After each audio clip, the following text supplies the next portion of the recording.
Excellent. We are now recording. Welcome. Thank you, everybody, for joining this event today.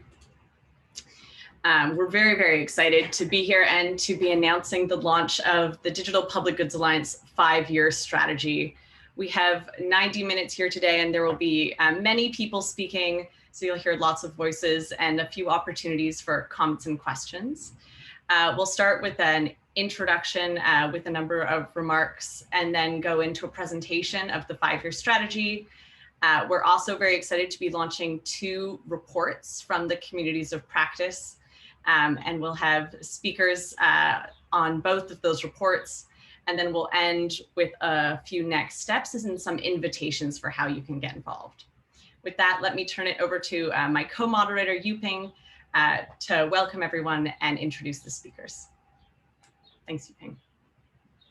Thank you so much, Lucy, and welcome to everybody, and thank you so much for joining us today. My name is Yuping Chan. I work at the Office of the Secretary General's Envoy on Technology at the United Nations, and really it has been our office's honor to work very closely with DPGA and the Alliance in developing the 5-year strategy and a lot of the work to push forward the digital public goods.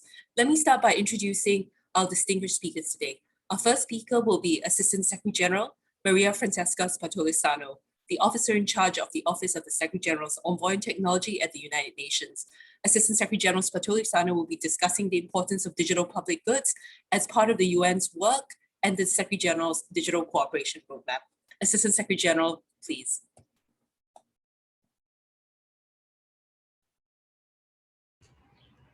Oh, I think you're muted. Yeah. Thank you, Yuping, and good morning, afternoon, evening, everybody, wherever you are. Distinguished colleagues, ladies and gentlemen, thank you very much again for attending today's launch of the Digital Public Goods Alliance 5-year strategy and for your work and contribution in pushing forward this important area of digital public goods. Digital public goods in the form of various open source resources have enormous transformative potential. This is why the Secretary General's roadmap for digital cooperation, his vision for a more inclusive, open and free digital future for all that he launched last year, stresses the importance of digital public goods, open source software, open data, open artificial intelligence models, open standards, and open content that adhere to privacy and other applicable international and domestic laws, standards, and best practices, and do no harm principle. Much has been said about narrowing the digital divide and connecting the unconnected. However, if the benefits of increased internet connectivity are to be fully realized, we need more digital public goods that can be deployed to help achieve the Sustainable Development Goals. We need open source solutions that can be easily and rapidly implemented to meet local needs, while instilling trust and supporting the interest of and generating value for the public. If we can increase equitable access to such digital public goods, we can then ensure equal participation in technology's benefits. Indeed, there are increasing calls from member states here at the United Nations, local communities and civil society groups for technology to be more equally and openly shared among all.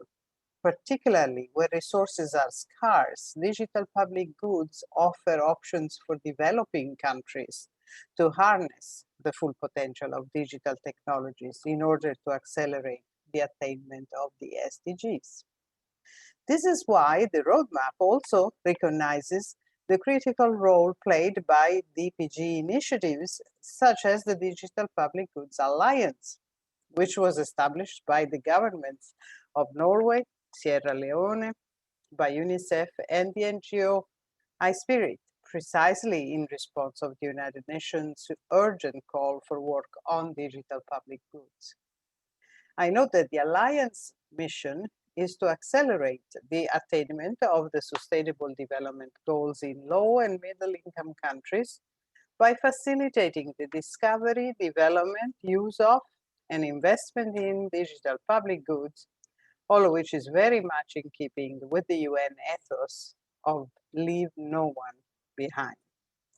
I'm glad that the DPGA and many of you here today who are part of our roundtable have also been part of our work to advance digital public goods. Indeed, the collaboration between all of us in developing the DPGA's 5-year strategy plan, which is closely aligned with many of the key goals in the Secretary General's roadmap, shows our collective ambition and commitment. The two reports being presented today by the DPGA on health and financial inclusion are also very concrete steps forward. The internet itself began in the 60s as a publicly managed network with an open source ethic that encouraged collaboration and experimentation. Our joint efforts today are an attempt to revive and bring back this open spirit of inclusiveness, cooperation, and innovation to the internet and help ensure that much needed digital solutions and the value they generate remain in the public domain. I thank you very much. Thank you so much, ASG. We now turn to Mr. George Gallagher King, software developer with the Directorate of Science, Technology and Innovation of Sierra Leone, to speak on why DPGs matter for countries and how Sierra Leone is taking an active role in sharing while doing, and how DPGs can change the narrative around from the West to the rest. George, please. Thank you very much. Good morning, good afternoon, good evening to everyone who's joining. Just want to say thank you to the work that has been done up to now and that will be done in the future. So DPGs, these days we live in an era of increasing interdependence and change presenting new opportunities to solve old problems, change presenting old opportunities, the chance to solve new problems. There is more of a possibility in what can be done for everyone. So as has been said, empowerment, inclusivity, and collaboration, all at the efficiency and speed of the rapidly expanding digital age. This is critical when you think of the imbalances in resources that are available. I mean, resources they're always finite, but for some more than others. When people tend to think of digital public goods, they tend to think of software, but software does a lot, but it narrows the scope of what digital public goods are. Digital public goods can be data. The information that's born out of that data, digital public goods are standards and protocols, various systems, marketplaces, the ecosystems that we will create to support digital public goods, will they themselves be digital public goods? With all of that, well, that short intro being said, it becomes easier to see how governments can achieve great things by using their convening power in an imaginative way. DPGs break down the entry barriers and reduce gatekeeping. We often see how systems can be deployed, but the knowledge around those systems are siloed. We've seen how projects are implemented, but the knowledge and finances to sustain them aren't. Some things must change. And part of that change, is what we're trying to achieve. So changing how we collaborate, inspiring others to take on challenges using foundations or strides made by others to innovate quickly and move fast. Changing how we build, thinking of how we make things more composable, modular, interoperable, more flexible, thinking outside of ourselves for the greater good. How to make things more adaptable to our contexts, other people's contexts and environments. Changing how we deliver to our users, keeping them in mind at all times. Changing policies. These are the things that guide DPGs and their use. They must always keep the best interest of people and general public in mind. Changing strategy, as we're here to discuss. How we execute our plans, short-term, medium-term, long-term. Those strategies must include DPGs and the general philosophy that they embody. We also know that with all this change, it can sometimes make things a bit uncomfortable. People, as in our experience, will be used to doing certain things a certain way, and it may not be natural for them to change outside of that. And so we, at the first and foremost, have to set the pace a bit. To go the distance, we must get more and more people to believe in our vision. Sierra Leone, being one of the founding members of the Digital Public Goods Alliance, was a huge step towards that. We set our sights on what may sometimes be a slow and potentially arduous process of changing our current processes. And this includes things like how tools are procured, the standards that we use, technologies that we use to build, whole mindset changing the way that we collaborate across different sectors, reaching out to a network of agencies to see how we come together to solve problems and sharing data and sharing solutions. This already goes outside of work that has been done by Sierra Leone in the DPG space. When you think of work that has been done with DHIS2, a product of Norway, or Rapid Pro, or Kobo Toolbox, and this goes across different sectors from health to education to finance. We're seeing more of the potential for us to create our own solutions to problems that may not be unique to just us. The chance for us to have more of a say in tools that we use, as well as put our own tools out there. This is a start. I can really see the potential in what DPGs can do, not just what DPGs and DPIs can do, digital public infrastructures, but also what we can do. This and all of that has caused a change in perspective. We have to inspire others. We have to get used to things that we may not have done before. That this is not a space that is outside of our reach, but something that we can do too. And we can be more of a driver than a passenger. The general inspiration and belief in empowerment is critical, and it's a major byproduct of being part of the DPG space. And with that, avoiding the common pitfalls that we've seen all too many, whether it's vendor lock-in, whether it's not being, with projects not being sustainable. We have a different opportunity and a different landscape and the different tool sets when it comes to DPGs. And with that, we're happy to be part of this journey, to play our own role and to learn as well. With that, I thank you all. Thank you so much, George. I think that line about us being a driver and not a passenger is really something that we look to as all colleagues come together around the idea of really pushing forward digital public goods. Our next speaker is Mr. Pramod M. Amaraku, Director and Senior Implementer of Health Information Systems Program at Sri Lanka. Pramod, please. He will be speaking on how Sri Lanka has used the power of digital public goods to drive innovation, scale, and collaboration in addressing urgent global challenges. Pramod, please. Good morning, good afternoon, good evening, everyone. Let me share my slides. I hope you can see it. So what I'm planning to do in next 5 to 7 minutes is to briefly present how we address the issues around COVID-19 in Sri Lanka with digital public goods.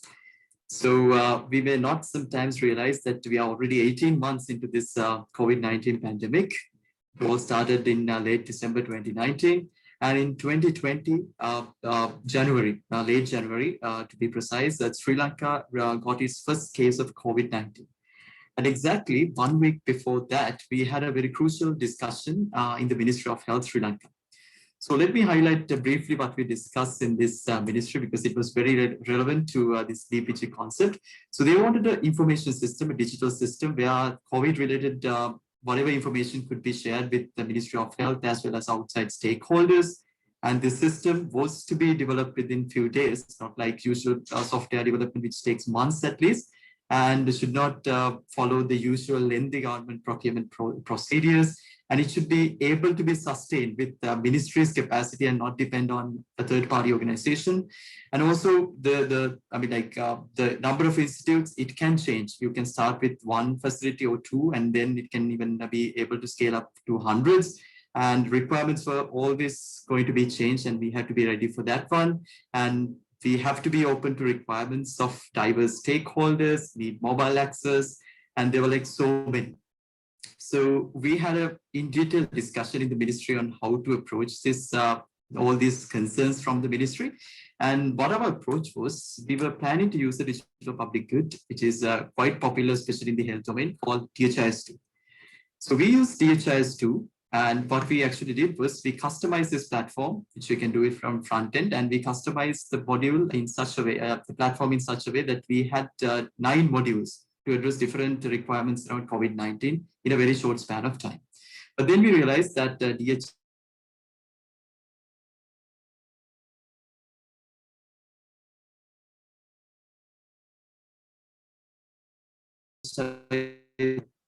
custom developments. So basically we got help from the ICT agency, the government agency, who kind of organized a hackathon, which was attended by different stakeholders, like free volunteer developers from private sector, international community. So they all joined to have this hackathon where we developed a lot of custom modules.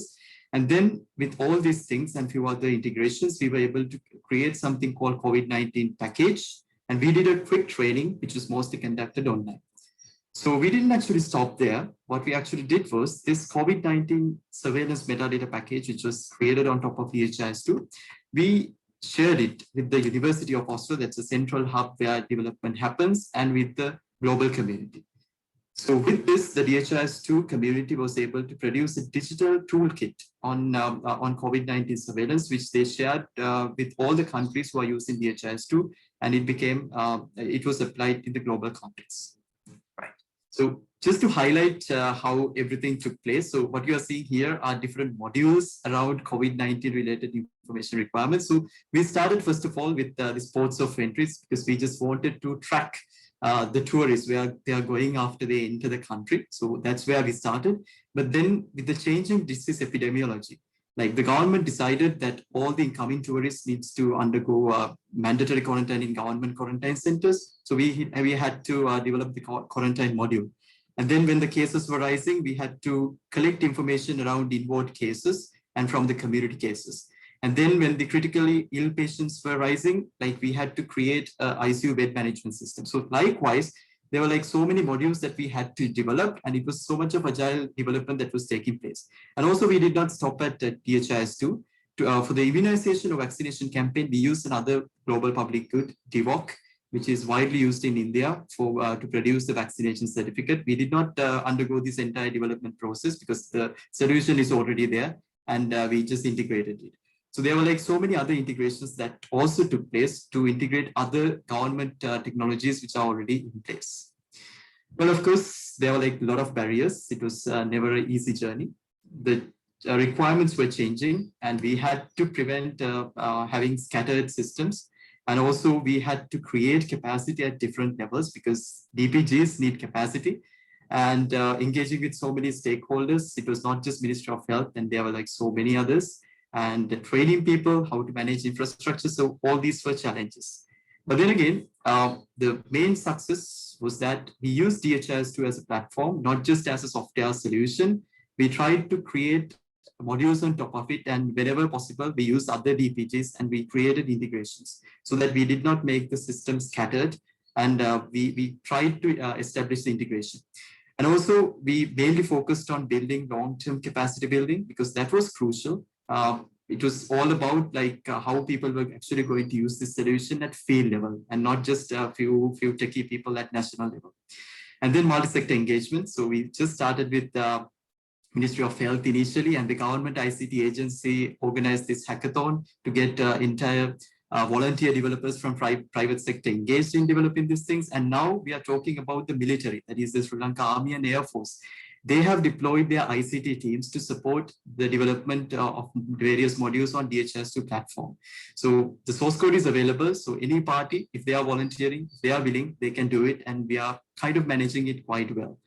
And special thanks to the DHIS2 community and the global network, because there were like so much of trouble that we had to go through in figuring out what would be the best way.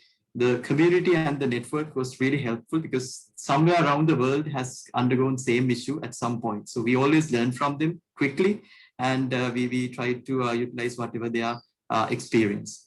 And then the multi-sector governance mechanism that kind of quickly got organized around this DPG was also facilitating this entire implementation. So that's it about the story behind COVID-19 surveillance system on digital public goods in Sri Lanka. Thank you. Thank you, Pramod. That was really interesting, a very practical application of how DPGs have been used in a very important context. Thank you so much for sharing. We now turn to Liv Martin. Liv Martin Nordholt, who is the co-lead of the DPGA from the Norwegian Agency for Development, who would introduce the DPGA's 5-year strategy itself. Liv, please. Thank you so much, Yuping, and thank you so much to the previous speakers. As we have just heard from Assistant Secretary General Spatalisano, from George, and from Pramod, digital public goods are really enabling countries to respond to some of the world's greatest challenges, and they are indeed fostering new collaboration models and innovation. The dynamics around these open technologies, they involve co-creation, ownership, and sharing.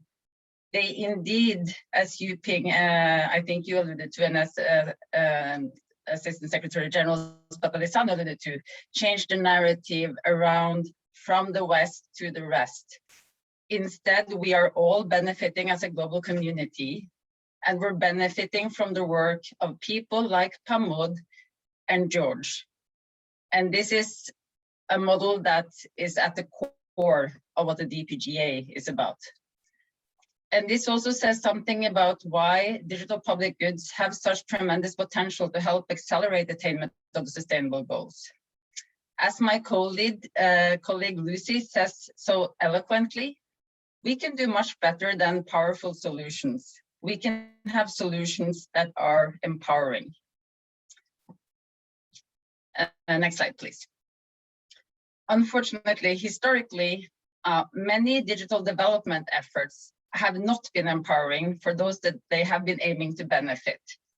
Indeed, they have sometimes been the opposite, at least in some, although each individual effort may have been well-intended. For instance, multiple sector initiatives are often trying to solve for the same underlying problems, such as, for instance, giving individuals a way to digitally receive a particular subsidy or public benefit and verify who they are. This is, of course, inherently a good idea. It's great that these challenges are being addressed. The problem, though, is if it is addressed sector by sector, it creates a mess for the end user. For the individual, this is not a good digital world to live in, having to navigate a jungle of IDs and verification methods. And the intended recipient or beneficiary may indeed be vulnerable in the first place.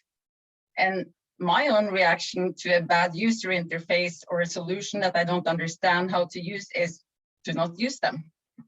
And that is unfortunately what has often happened in many digital development initiatives. Another challenge is when a country wants to make changes to a proprietary generic technology that initially looked straightforward, relevant, cost-effective, and then the change fees turn out to be prohibitively high, for instance. This is what was referred to by George as vendor lock-in. This is not unique to low and middle income countries. Governments all over the world have experienced vendor lock-in in some form or another often with huge cost overruns and time delays. And we are indeed seeing a trend towards governments adopting open source policies as part of their procurement processes as part of this worldwide. But while the challenge of vendor lock-in is not unique to low and middle income countries, the consequences are much more dire when scarce resources are wasted on failed projects. Or again, as George said, resources are more finite for some than others. Next slide, thank you. And this is really why we believe digital public goods can help. And some of the tags for why this is so important. They can help us scale through adaptability and adaptability. They can help us cross sector silos and make one solution that worked in one sector. We can again reference the example of DHIS2, which is being implemented as an education management information system now in multiple countries. Digital public goods can enable sovereignty and the opportunity for countries to make strategic long-term decisions. They can help safeguard human rights through transparency and best practice by design. And they can stimulate vendor diversity on top and through providing various integration services. And our vision in the Digital Public Goods Alliance is to unlock the potential of digital public goods to accelerate the attainment of the sustainable goals and to make the world more equitable. And the strategy that we're talking about today are the first steps to help get us there. Next slide, please. So what is the Digital Public Goods Alliance? It's a multi-stakeholder alliance. It has been co-founded by the stakeholders mentioned by Assistant Secretary General Spatalisano, the government of Sierra Leone, the government of Norway, iSpirit, and UNICEF. But the alliance, although the co-founders are important, the alliance is so much more, and we'll touch upon that later. And why does the Digital Public Goods Alliance exist? Why was it founded? It was because there is an urgent need for quality digital solutions that are accessible, openly licensed, adaptable, and quickly deployable. This need is greater than ever. However, the transformative potential of digital public goods cannot be fully or equitably realized unless we also transform the complex systems, structures, and practices in which these technologies are embedded. And again, I'm quoting you, George, change is hard, but it is within reach. And that is what the DPGA is here to do collectively. So for us, this 5-year strategy is really a tool. It's a tool to find and engage like-minded stakeholders, like yourself, in a collective approach to advance digital public goods. It is to describe the scope and the role of the Digital Public Goods Alliance as a multi-stakeholder community, coordinating and convening like-minded stakeholders. It's about generating support, energy, and excitement around digital public goods and the Digital Public Goods Alliance by describing an inspiring vision. And it is to support the Secretariat's development of roadmaps to help us continuously coordinate and align within the 5-year strategy objectives. Next slide, please. So the advantages of the Digital Public Goods Alliance and why we believe we can do this is, first of all, the origins that we have a direct mandate from the UN Secretary General and a very strong endorsement, both in the Age of Digital Interdependence, the high-level panel report that came in 2019, and then in the subsequent roadmap that stated how the UN Secretary General himself envisaged and wanted the implementation to be of this high-level panel report. And the Digital Public Goods Alliance main advantage, I would say, is the community that is aligned and coordinated around a common vision, strategic objectives, and the definition and standard and registry for digital public goods. These common denominators with a multitude of diverse stakeholders around. Lastly, on the structural side, the DPGE benefits from a strong but also nimble structure that can leverage relevant operational experience and the reputations of its co-founders. Next slide, please. So these, in brief, are the strategic objectives that we are jointly wanting to advance over the next 5 years.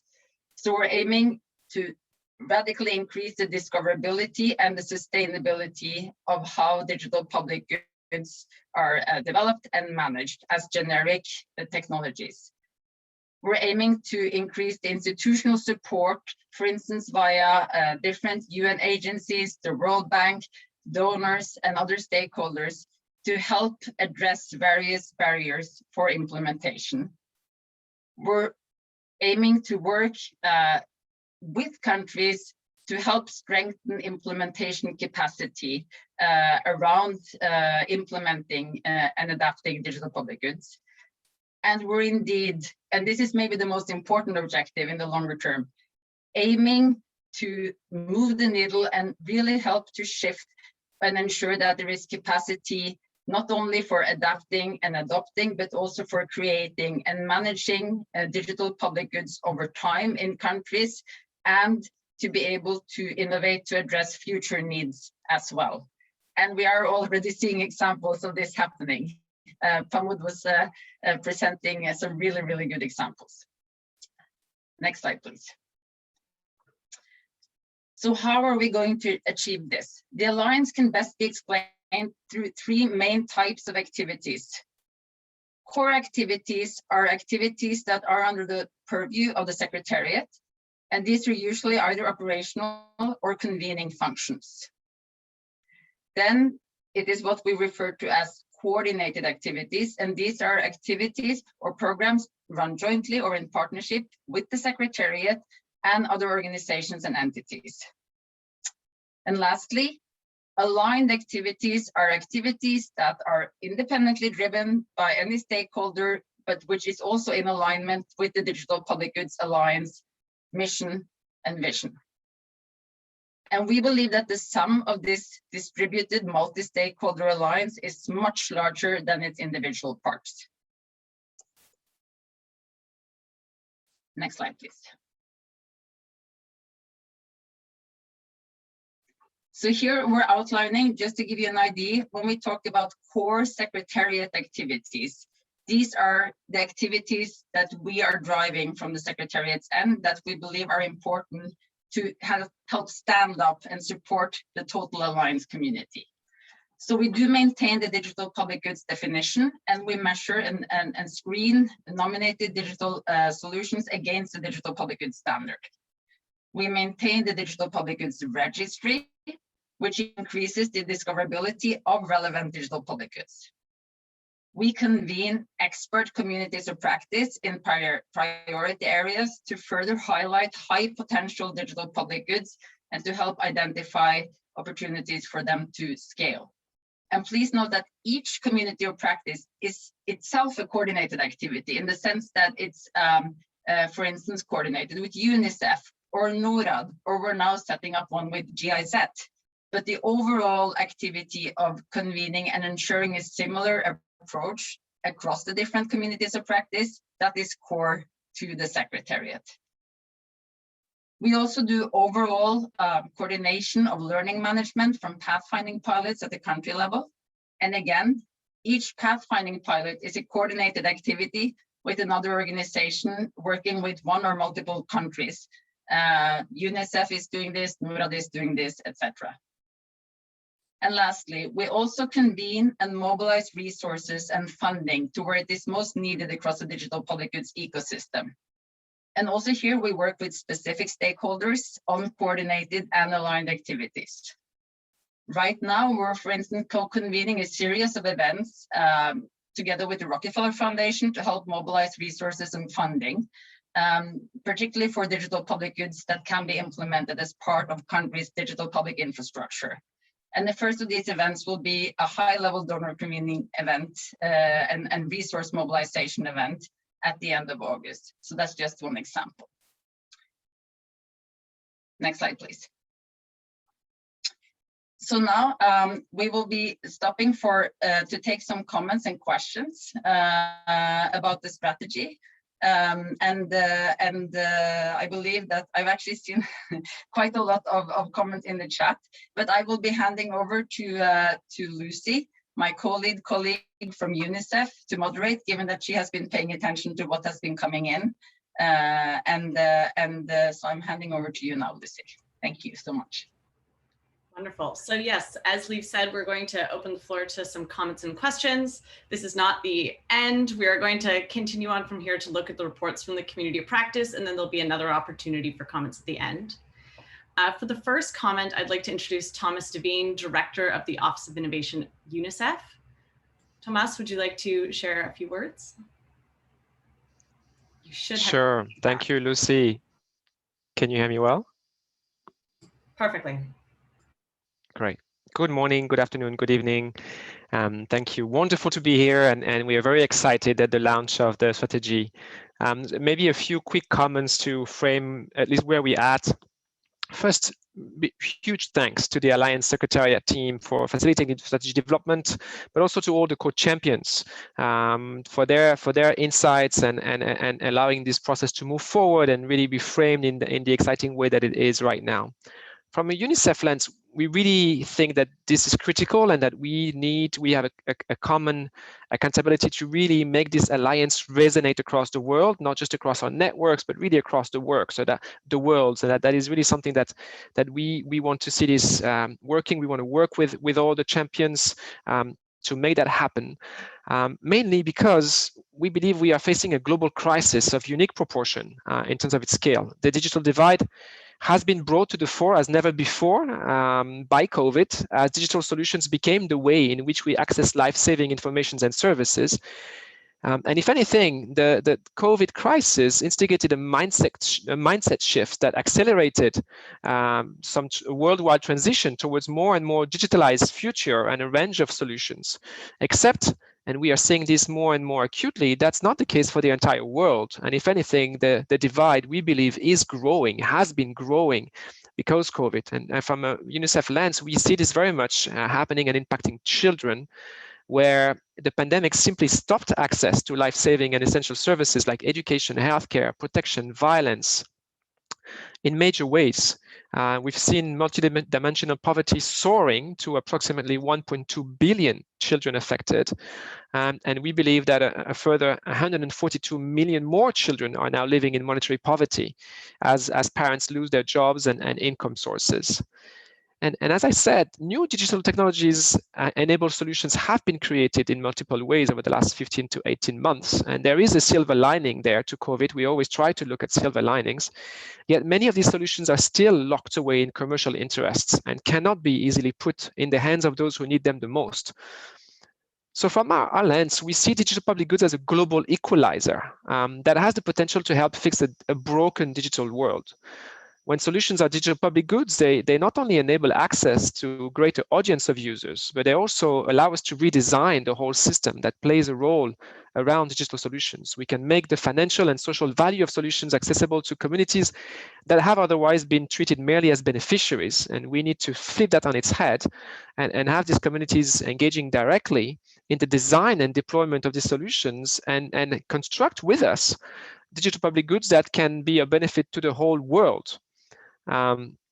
So maybe a few ways that we are already engaging from a UNICEF lens on this. Through our innovation fund, we are investing in new solutions, and we are now gearing to about 125 new solutions that are digitally enabled, with the aim of growing them into DPGs at local level, then hopefully at country level, and ultimately hopefully at global level.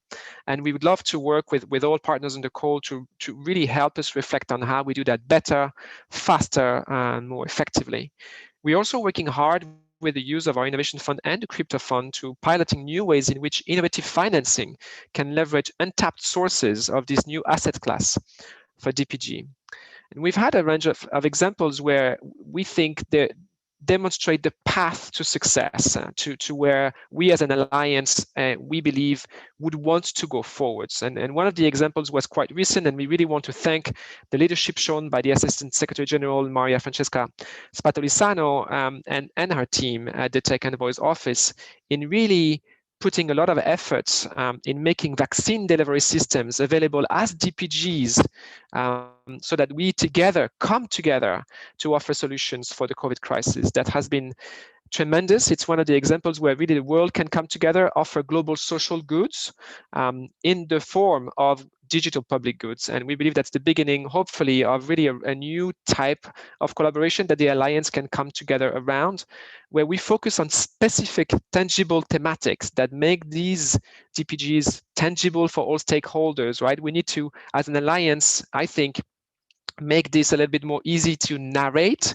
to our audience, because otherwise DPGs are a little bit, maybe they lack substance for a number of our interlocutors. So making this thematic focused offer an ability to make them real, to make them tangible, and to draw more partners to these solutions.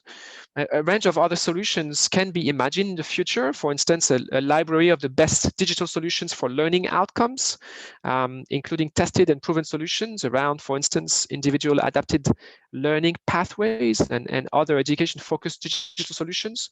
Those are some examples of solutions that we believe would really gather people around these global social goods in ways that we are currently struggling. So we would love to see this coming into kind of big ticket items for us as an alliance and as a community. We'll hear for the colleagues in the working groups on the financial inclusion and digital health about great inroads that they've made, and we'd love to work with them on these as well. And finally, as a quick food for thought, we'd also love to think with all of you around the potential merits of a creation of a potential new online world through a designated top-level domain where we could make DPGs accessible, but also illustrate what a digital space with equity, safety, and community ownership at its core may look like. So really, congratulations on the launch. Really excited and delighted at this new strategy. We very much look forward to work closely with all champions and all partners here, and to use this as a launch pad to commit ourselves to making this vision a reality for ourselves and for all the communities of the world. Thank you. Thank you so much, Tomas. And we're very excited to continue to work very closely with UNICEF and everyone else as well. I'd like to invite a comment based on what I've been seeing in the chat from Madhukar. I believe I've given you access to speak. Would you like to share a brief comment?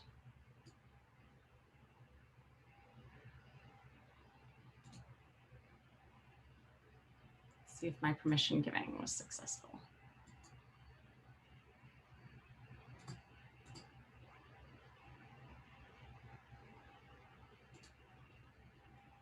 Looks like he doesn't have access yet. Madhukar will come back to you. Then let me go to Yolanda Yiching Ma, Digital Transformation Specialist from UNDP. Would you like to share a brief comment? Sure, thank you, Lucy. And congratulations to Digital Alliance for the new strategy. And it's really clear, and it's really set ambition and vision, and with the very practical steps on how the community can move forward. And really thank you, UNICEF, Government Norway, and the Office of the UN Envoy on Technology for the leadership on this. From UNDP side, we've been working with you all really closely, and we know that we've been actually seeing the growing government demand for digital transformation globally in developing countries. And in 2020 alone, we've seen more than 100 countries that we supported. And for many of them, as in our experience, we believe that digital public goods can really be a critical part to really help the countries accelerate the transformation. And in our experience in advising a number of governments in using digital public goods, our observation is really echo what the colleague from Sri Lanka and Sierra Leone had said before. We've seen how digital public goods can help the countries really save time and cost, but at the same time, we also see the need for more understanding and more knowledge, and also more trust. And so hence the work that all of you are doing now, it's really much needed. And we really believe that digital public goods demonstrate the spirit of collaboration and also shared responsibility. And that is exactly what we need now for the community, for the digital development community, because digital is becoming the context for development. And that's where we all need to work more closely together and leveraging more the benefits of digital public goods. So with that, really thank you all again and congratulations for the new strategy. And from UNDP, we really look forward to working more closely with you all and as both as a user of digital public goods and also contributor to the community. Thank you very much. Thank you so much, Yolanda. Madhukar, are you able to speak now? We'd love it if you shared a brief comment. Yes. Thank you for this opportunity. Just wanted to congratulate the DPGA team on releasing this strategy publicly. It's clear. It's a starting point for a long journey that I think we'll all collectively have to engage in the coming years. I particularly liked, I think, the framing that you had on how different people can engage as a core set of activities, their coordinated activities, and then their aligned activities. It just opens up a bigger tent for different agencies and organizations to engage in this very important space at a pace and in the manner that which they choose to engage in. I think that's really exciting. I also wanted to maybe just make one larger comment, which I've feel when I hear the strategy out is I look at this initiative in and of itself as valuable, but I also think that as this question of digital sovereignty and data becoming central as almost a factor of production in a digital economy, right? I think greater agency for countries and individuals is going to become central, and therefore I think all of what is being discussed here could potentially lead to countries having greater sovereignty over their own public infrastructure. And so this is really exciting, and thank you very much. Thank you so much, Madhukar. I see one question in the chat that I will direct at Liv. What are the changes, so from Nilmini Rubin, what are the changes or innovations in the strategy that are being done that's different than what is currently being done? No, thank you so much. And of course, that's, in a way, it's a tricky question, but at the same time, I feel it's not that hard because I think what we have seen to date and what is happening now is that there are lots of individual efforts around individual digital public goods, great implementations, great stories, countries leading, but we are yet to see a sort of total ecosystem built up around this, where there are different, basically where we can oil the different or grease the different parts of the chain so that each part supports one another. So for instance, to make sure that there is support for core funding for digital public goods to enable more trust and sort of predictability for countries that are looking to implement them. That's one example where there could be sort of a virtual cycle, but where I think, you know, sort of the leap of faith by countries to actually move to adopting and adapting an open source solution. You do want to know that that solution is managed, and that there is, you know, that it's governed open source, that there is real expertise involved at the core, that there will be implementation support, and that you will have that support for the time that you need it. So I think there are these different components, and maybe moving from thinking individual technology by individual technology to for instance, looking at integrations, even the concept of GovStack or stacks of technologies was raised, I think that was by Jonathan Marskell from the World Bank. I saw a comment around that. So I think all of the individual parts are already happening, but we are hoping to help put that together and make that a sustainable ecosystem and to be here over time to stand that up. So this alliance is also not something that's for the short run, it's something that is here to stay. And I think that's another important point. Thank you. Thank you, Liv. I see another question in the chat that I might put my own hat on to answer as both the moderator and a co-lead.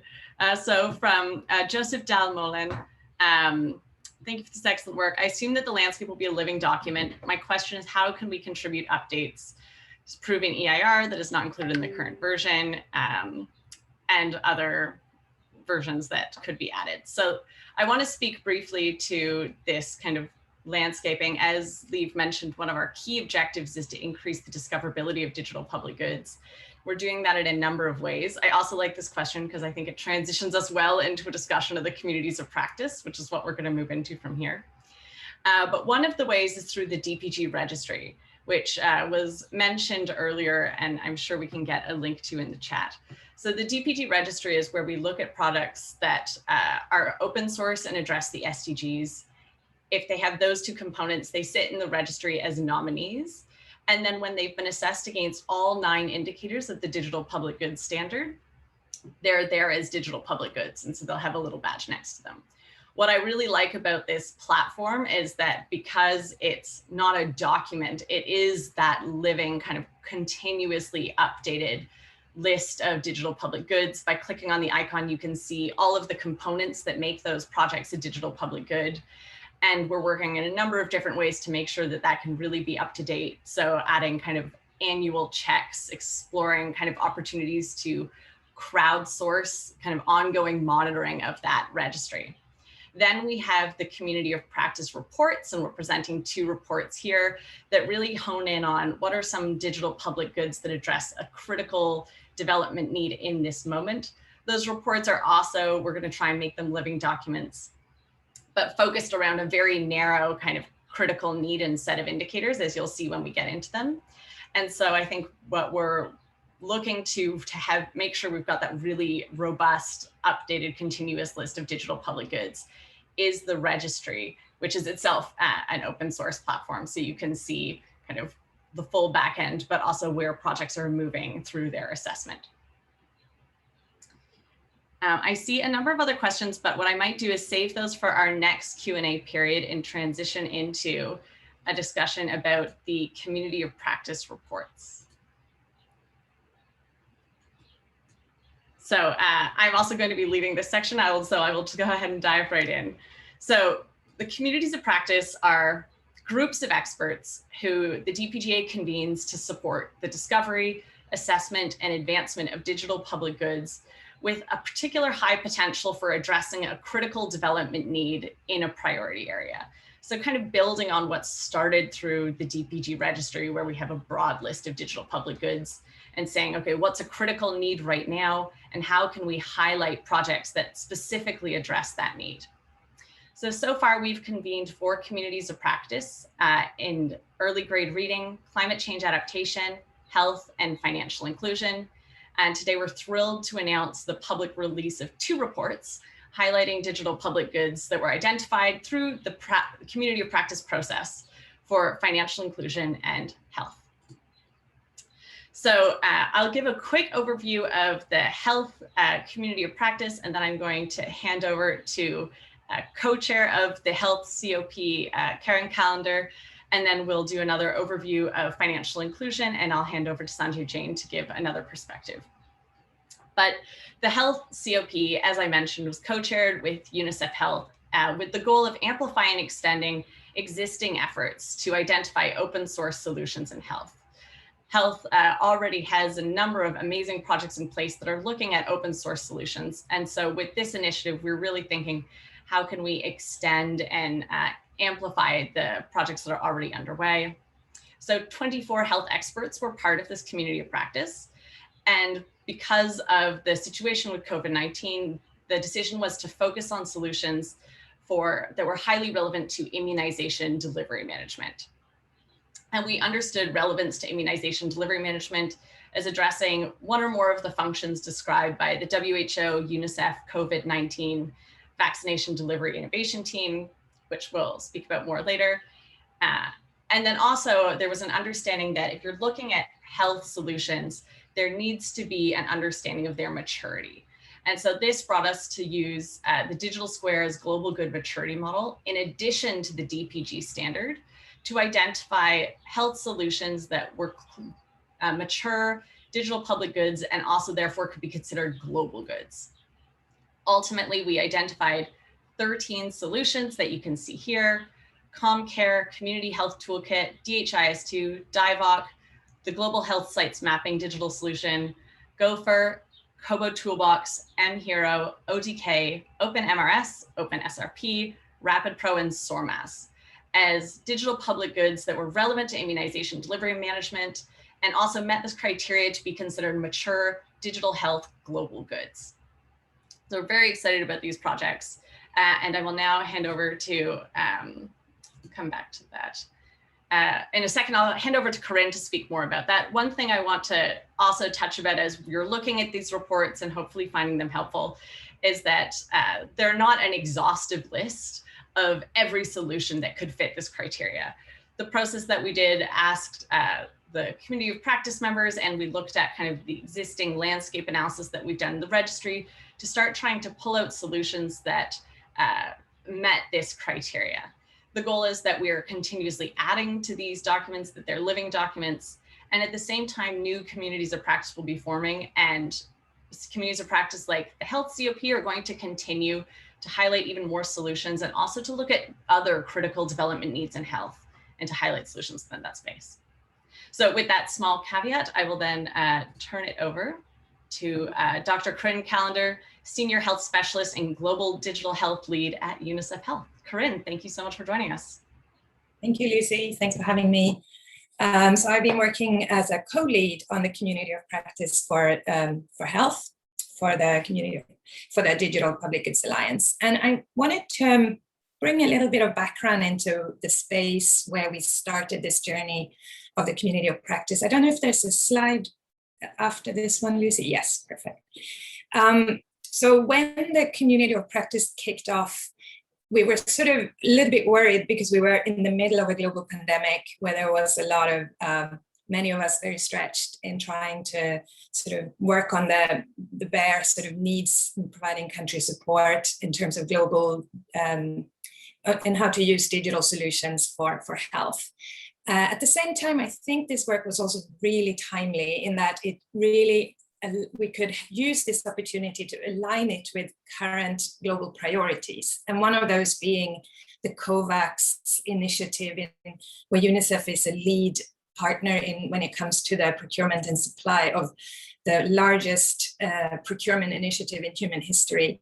And we knew from early days that this would require a very aligned effort when it also comes to the support we give for using digital solutions and platforms in scaling up the needs around COVAX and the COVID vaccine delivery in countries. So back in October, I believe, we started this vaccination delivery innovation team working group together with WHO and Gavi, which really tried to align around the key priority areas and problem areas that are unique to the COVID vaccine.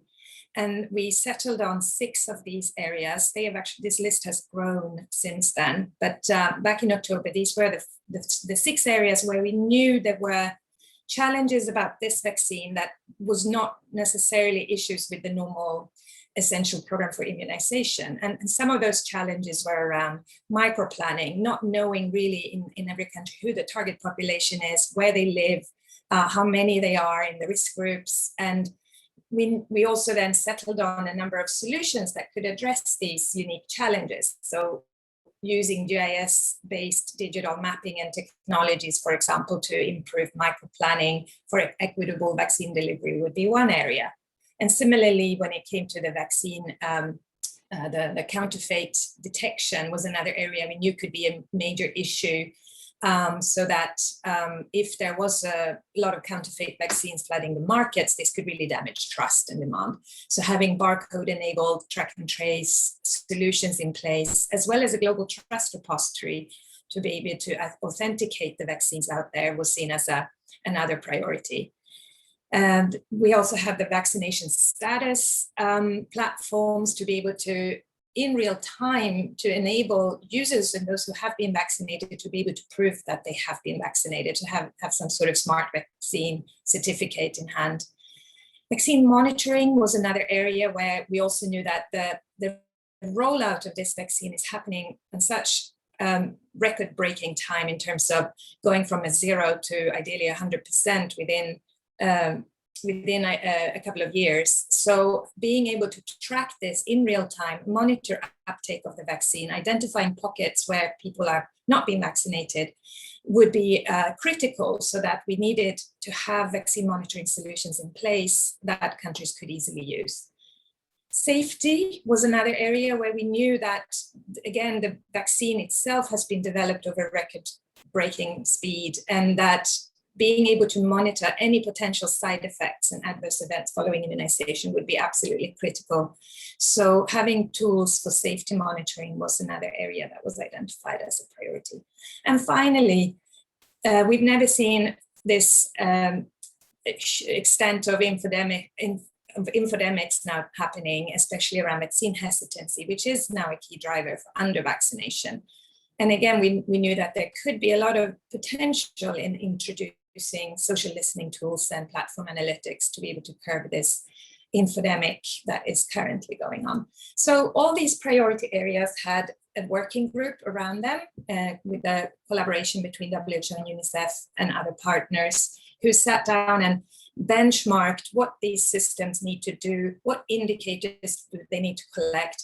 And then we also started sort of mapping the landscape to see which digital global goods already exist in this space that can support countries to develop these platforms. And we know that in this time of COVID vaccine rollout, there is not much opportunity for being too innovative. Countries are stretched to a breaking point when it comes to manpower in trying just to get the vaccine out. And so we really knew that to be able to do this well, we need to build on platforms that exist either already and that can be adapted and modified to address these priority areas, or we need to offer new products and platforms where there are gaps and where we don't have solutions at the moment that can necessarily deliver on these challenges. And we also knew that if we don't do this well and plan before the vaccine arrives, there will be what we heard Liv speak about, a lot of bespoke solutions that are tailor-made for these specific problems, and that may not meet the standards when it comes to patient privacy and data protection, or even quality of the workflows and the health protocols and so on. It could also lead to a lot of data silos, so that these systems that were established would not be able to exchange data with other existing data systems, as well as it could be lead to a lot of increased fragmentation in the health system, which we just don't have, we can't afford at a time like this when every penny is needed to deliver on the health programs. So we found this, that the timing was perfect to be able to now bring these problem areas to the community of practice for the health DPGA area, and look at where do we have promising solutions that have not yet been vetted for along with the DPG standards. And but in addition to that, just being a DPG is not always enough for successful scaling. We really needed these solutions ideally to be mature when it comes to a number of indicators, to ensure that there is language support, that there is a community that can support implementation and deployment, etc.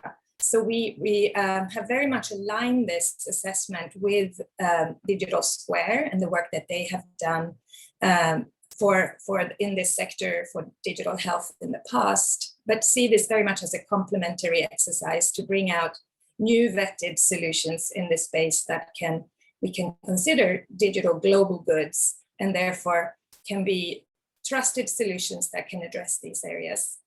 So I think that's it, Lucy, and I'll hand back over to you.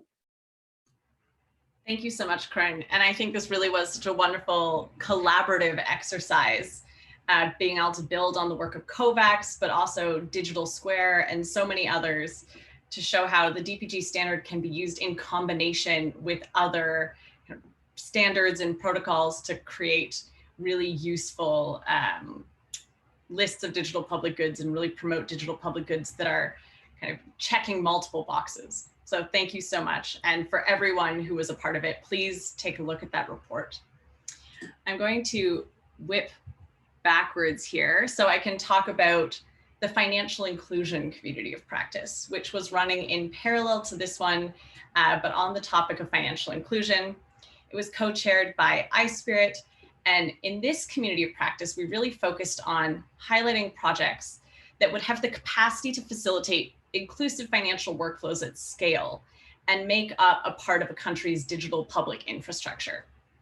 So here we looked at projects that could not, or solutions that could meet not only the digital public goods standard, but also we asked, does this solution facilitate inclusive financial workflows across state, market, and consumer? And we looked for evidence that the solution was enabling other solutions to be built on top of it. And really considering those two questions to find out, is this project potentially a digital public infrastructure project as well as being a DPG? So the focus here was that intersection, digital public infrastructure projects that were also digital public goods. And the result of this kind of review was 6 solutions that, as well as being digital public goods, had that foundational component. So those projects are Apache Fineract, MIFOS, Mojaloop, MOSIP, OpenCRBS, and Xroad. And we've had the opportunity to also meet with those product owners a few times and find ways not only to facilitate how they're developing and scaling, but also to make connections across those products, which we think is one of the biggest opportunities with digital public goods, is that opportunity for interoperability and kind of open sharing.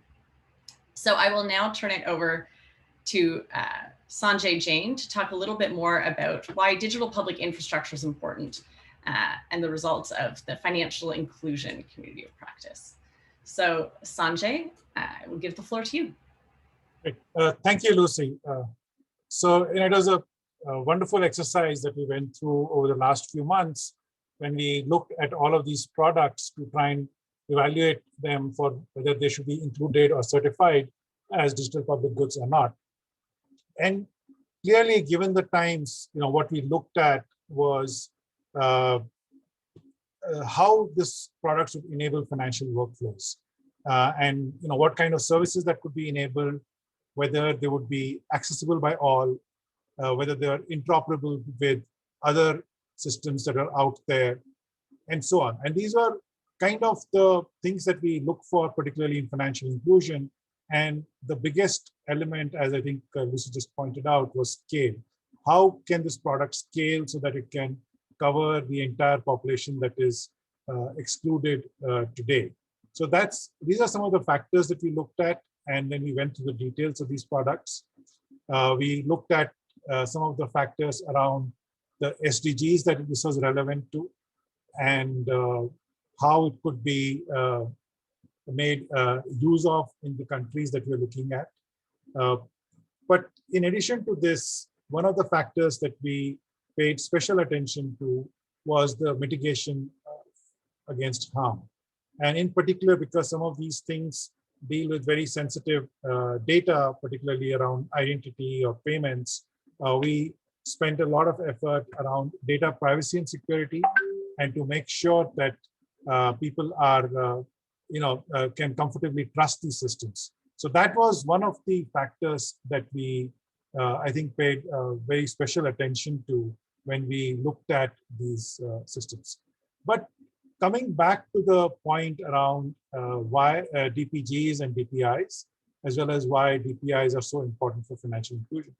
So one of the learning experiences that we've had from India was that having good digital rails for payments, and this is the specific example I use on payments, and ID have been very, very useful for us to be able to reach out to people who have been formerly excluded from financial systems, bring them into the banking system, and then be able to serve them through various financial goods and services. So in particular, I would take our ID system as an example.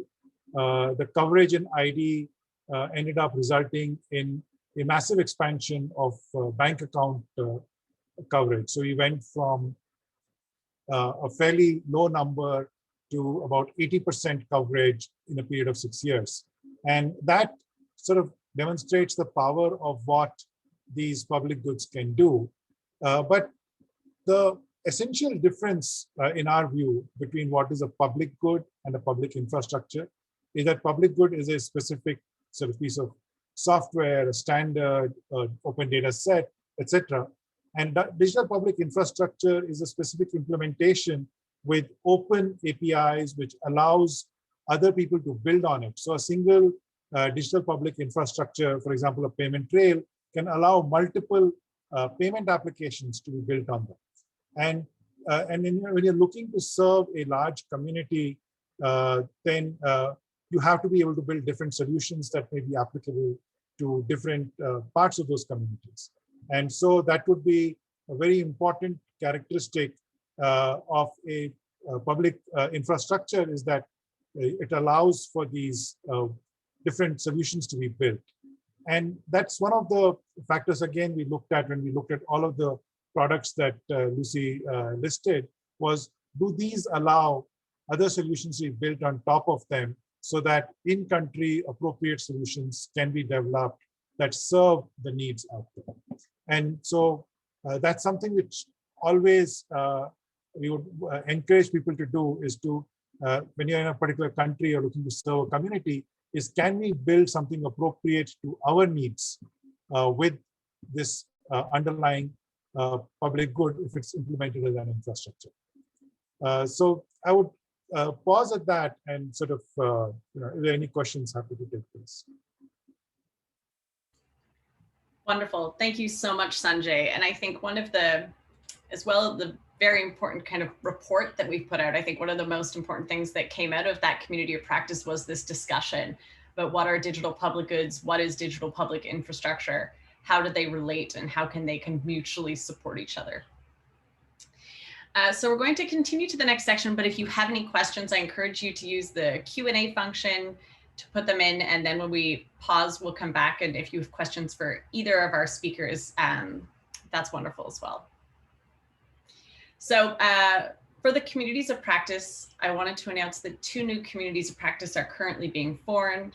One around GovStack, which will be co-chaired by GIZ with the Digital Public Goods Alliance, and another is being formed around education. So we're looking to add more communities of practice, as well as the health community of practice is going to continue looking at another critical need within health and highlighting even more digital public goods and global goods that are relevant in that space.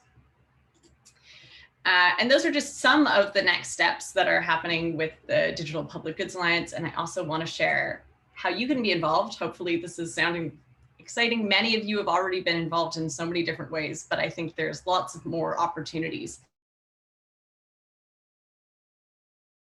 Oh, I'm muted. Many of you are already involved, but I just wanted to share some additional opportunities because we're really trying at this point with the launch of this strategy to increase the size and scale of the Digital Public Goods Alliance by having more people engaged. And for us, the way forward really comes down to our 5 strategic objectives. So increasing the discoverability and sustainability, increasing institutional support, addressing those institutional barriers that make advancing digital public goods really difficult right now, increasing low and middle income country capacity for implementation, and also increasing capacity for creation. And so this is really where we hope to rally a broad community around these 5 objectives. And a reminder, when we talk about rallying this community, it's not about bringing everyone into the core, it's about having this distributed model where there are some things set by the Secretariat that are focused on building up the infrastructures, hosting the convenings, and being the supportive structure, then coordinated activities where we're partnering with different organizations, and then those aligned activities that can be independently driven, but still moving forward those 5 strategic objectives. And then from the Secretariat, just a reminder, these are the core activities that we're going to be really driving in support of that broader community. So around the registry and the standard that we mentioned, convening communities of practice and other groups of experts through roundtables, supporting learning management from pathfinding pilots that are already happening thanks to our members, and also working on this kind of coordination around resource mobilization and funding so that we can help draw more resources to the whole DPG ecosystem. So no matter where you come from, whether it's technology, development, government, civil society, there are lots of ways to engage with the digital public goods work here. And some of the immediate needs we see are technologists. For you, we hope that you'll incorporate the DPG standard into your work and help us grow that pool of digital public goods. So there was already a comment with a solution that has not yet been vetted. Please submit it to the registry. For multilateral systems, NGOs who are working with countries, we hope that you'll help them consider digital public goods and also use digital public goods in your work and notice where you're already developing solutions that are digital public goods and make sure they're shared through the DPG registry. Countries, when you're considering adopting a digital solution, we hope that you'll consider digital public goods and think about what are your needs, what are the things you're trying to optimize for and avoid, and see if digital public goods can fit that. And then also thinking about the policies that support DPGs. And then lastly, for development agencies and funders, we hope you'll take a long-term and sustainable view of supporting digital public good development and implementation, considering supporting the core technology alongside those country implementations. So our goal is really coming back to that funny structure with core contributor aligned that we think is actually so important, is we want to be more than the sum of our parts. And this distributed structure that we hope gives people the ability to pursue DPGs in alignment with their own organizational or institutional missions will help us achieve so many of our goals, but we want to hear from you about what is it that you're doing today that is DPG relevant, maybe is not on our radar right now. And we have this short link at bit.ly/DPG map. And our immediate ask for you right now or right after you leave this meeting is to take a look at that form. And if you are doing DPG related activities that we are not aware of, or you know someone else who is advancing DPGs through this work, those 5 strategic objectives, that you'll tell us about it so that we can continue to expand our community and really support everyone who's doing DPG work. So with that, I think we're going to open up to questions and comments unless, Liv, did you want to add anything? Or Yuping, please. Thank you so much, Lucy. I just wanted to flag another aspect of what is important in terms of the DPG Alliance and how it's positioned vis-a-vis the rest of the UN system. I think some colleagues, especially those that are working closely with the UN, would know that the UN is really focused on achieving Agenda 2030 for sustainable development, the sustainable development goals. And in the intergovernmental agreement with regards to the sustainable development goals, what was called for was a technology facilitation mechanism, which really is aimed at bringing technology harnessing technology for the achievement of the SDGs. And as part of the technology facilitation mechanism, there is actually a Connect, I think it's a 2030 Connect platform, which really is a means of connecting technology online and really sort of harnessing that for the service of the member states. So I just wanted to note that as part of the collaboration between the Tech Envoy's Office, the UN Secretariat, and DPG Alliance, we are working now bringing the DPG Alliance as part of the technology facilitation mechanism, which is the member states endorsed online platform for really looking at how technology and innovation can be part of achieving the SDGs. And I do believe there is really a natural synergy between what DPG Alliance is doing and the technology facilitation mechanism. And it can be in some ways a portal of making sure all the important work that all of you collectively are doing, all these various initiatives that are really surfacing individual modules, apps, and goods that can then be translated to other countries as well, could find a way of being funneled into the broader UN work as well in achieving the SDGs through technology facilitation mechanism. So that collaboration between us, various parts of the Secretariat, and the DPG Alliance is currently ongoing. Thank you so much, Yuping, and always for your incredible support of this work. Liv, did you want to add a comment?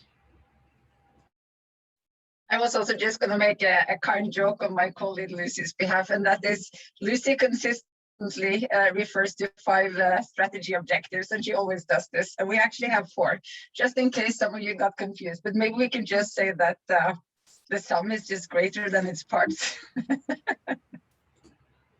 Yes, 5-year strategy, 4 objectives. For some reason, my pre-caffeinated brain cannot keep those numbers straight. There we are. Perfect. Now that the 4 strategic objectives are fresh in everyone's mind, let's open the floor to questions. So you can use the Q&A feature of our fancy webinar tool, but I also look in the chat, and you can raise your hand if you'd like to verbalize your comment.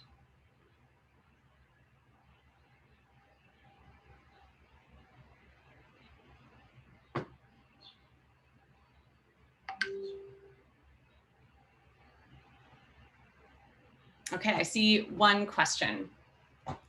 If countries need specific technical assistance in adopting and adapting DPGs, is there a help desk to handle such requests and guide them and connect them with relevant support teams from the developer of these goods?